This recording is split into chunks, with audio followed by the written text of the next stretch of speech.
अस्सलाम वालेकुम व्यूअर्स, मैं हूं शफीक और आप देख रहे हैं मेरा YouTube channel medicine information Urdu. Viewers, आज की वीडियो में मैं आपको एजिटमा सिरप के बारे में इंफॉर्मेशन दूंगा। एजिटमा सिरप के uses, side effect and dosages. आपसे गुजारिश है कि मेरे यूट्यूब चैनल को सब्सक्राइब करें और नीचे दिए गए बेल आइकन को प्रेस करें ताकि आपको मेरी आने वाली वीडियोस के बारे में मुकम्मल अपडेट्स मिलती रहे। तो व्यूअर्स, ये एजिटमा सिरप या एजिटमा सस्पेंशन है और ये सामी फार्मा की प्रोडक्ट है। और ये जो सिरप है ये मेनली बच्चों में इस्तेमाल करवाया जाता है और इसकी जो कंपोजिशन है उसमें एजिथ्रोमाइसिन। ये सस्पेंशन मार्केट में दो मुख्तलिफ मिकदार में दस्तयाब होता है, जिसमें एजिटमा सस्पेंशन 100 mg पर 5 ml और एजिटमा सस्पेंशन 200 mg पर 5 ml में भी दस्तयाब है। और एजिटमा सिरप्स जो होता है एजिथ्रोमाइसिन मार्केट में टेबलेट्स, सिरप्स और ड्रॉप्स फॉर्म में दस्तयाब होता है और सिरप फॉर्म का जो मेनली इस्तेमाल है बच्चों में करवाया जाता है। एजिटमा सिरप एक माइक्रोलाइड एंटीबायोटिक सिरप है जो बैक्टीरियल इन्फेक्शन को खत्म करने के लिए इस्तेमाल करवाया जाता है। आप देख लेते हैं एजिटमा सिरप के मजीद यूजेस। तो ये सिरप आमतौर पर छोटे बच्चों में नज़ला ज़ुकाम और बुखार के इलाज के लिए इस्तेमाल करवाया जाता है। नज़ला ज़ुकाम, खांसी के साथ साथ छोटे बच्चों में सांस लेने में तंगी, तकालीफ हो तो एजिटमा सिरप एज एंटीबायोटिक सिरप इस्तेमाल करवाया जाता है। एजिटमा सिरप एयर इन्फेक्शन यानी कान की इन्फेक्शन या सूजन के दौरान भी इस्तेमाल करवाया जा सकता है और इसका इस्तेमाल बच्चों में गले के इन्फेक्शन यानी टंसोलाइटिस, यानी जो बच्चों में टंसोलाइटिस होते हैं, टंसल्स होते हैं, सूज जाते हैं गले में, तो उसमें भी इसका इस्तेमाल करवाया जाता है। एजिटमा सिरप का इस्तेमाल बच्चों में निमोनिया यानी लंग्स इन्फेक्शन के दौरान भी करवाया जा सकता है और एजिटमा सिरप का इस्तेमाल टाइफाइड फीवर के खिलाफ भी मौसर है, यानी ये टाइफाइड के खिलाफ भी सिरप इस्तेमाल करवाया जा सकता है।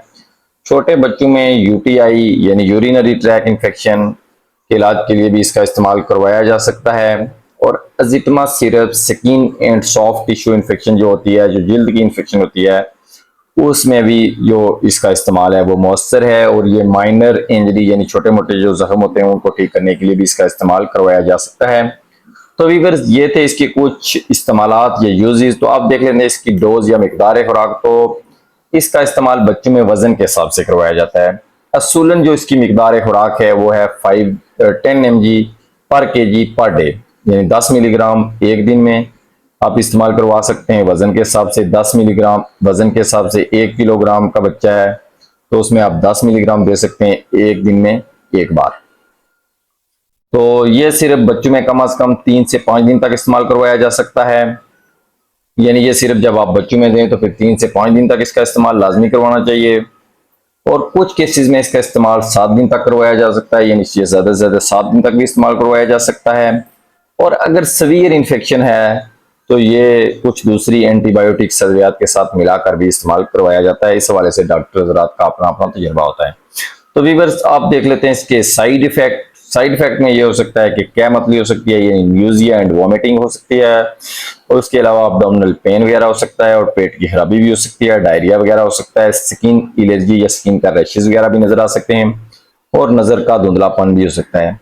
तो एहतियात के तौर पर अमराज जिगर, अमराज गुर्दा में मुबतला अफराद या बच्चों में इसका इस्तेमाल नहीं करवाना चाहिए और ऐसे बच्चों में भी इसका इस्तेमाल नहीं करवाना चाहिए जिन बच्चों में एंटीबायोटिक्स अद्वियात की वजह से डायरिया की शिकायत रिपोर्ट हो रही हो, यानी बच्चे कुछ एंटीबायोटिक्स लेते हैं और उनसे बच्चों में डायरिया हो जाता है, तो ऐसे बच्चों में भी इसका इस्तेमाल नहीं करना चाहिए। तो वीवर्स, ये एक एंटीबायोटिक पाउडर है जो कि ताज़ा उबला हुए ठंडे पानी में की मदद से तैयार किया जा सकता है। ये नेस्ले वाटर से भी तैयार किया जा सकता है और पैमाने की मदद से दिए गए निशानात तक पानी डालें और दवाई को अच्छी तरह हिलाएं। यह है कि ये 5 ml का एक पैमाना है इसके अंदर। मैं आपको ओपन करके भी दिखा देता हूं। तो ये 5 ml का इसके अंदर एक पैमाना उन्होंने दिया हुआ है। ये है, वैसे ये पैमाना है 7.5 mg। ये पैमाना है जिसपे आपको नजर आएगा ये 7.5 का पैमाना है, लेकिन आपने क्या करना है कि 5 ml तक, यानी कि यहाँ तक पानी डालना है। और ये पानी आपने कितनी बार डालना है? 2 बार। व्यूअर, उम्मीद रखता हूँ कि अजीतमा सस्पेंशन के बारे में मेरी तरफ से दी गई इन्फॉर्मेशन आपको पसंद आई होगी। वीडियो पसंद आई है तो लाइक और शेयर कर दें। अगर आप मेरे चैनल पर नहीं है तो चैनल को सब्सक्राइब